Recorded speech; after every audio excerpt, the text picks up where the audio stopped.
আসসালামু আলাইকুম সকল প্রবাসী ভাই ও বোন সবাইকে আসসালামু আলাইকুম। আপনাদের কাছে হাত জোর করে বলতেছি, আপনারা আগে যেরকম আন্দোলন করছেন, সংগ্রাম করছেন, বাংলাদেশের প্রধানমন্ত্রী সরানোর জন্য যতটুকু চেষ্টা করার জন্য করছেন, আমরা সবাই রেমিটেন্স বন্ধ করে দিছি। এখন আপনাদের কাছে করজোড়ে আবেদন, ভাই আপনারা বাংলাদেশ আগামী দিনের আপনাদের বাচ্চা কাচ্চার ভবিষ্যৎ ঠিক করার জন্য হইল আপনারা প্রধানমন্ত্রী হিসেবে আমরা মিজানুর রহমান আজহারীকে চাই। মিজানুর রহমান আজহারীর জন্য আপনারা সবাই মিলিয়ে একতাবদ্ধ হয়ে চেষ্টা করেন। বিএমপি আমাদের কিছু করবে না, অমুকও কিছু করবে না।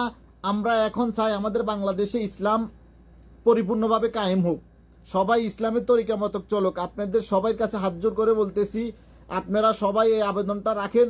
মিজানুর রহমান আজহারীকে আমরা প্রধানমন্ত্রী হিসেবে দেখতে চাই। আবু তোহা আদনান, এইরকম করি শেখ, এরকম করে যত বড় বড় আলেমেরা আছে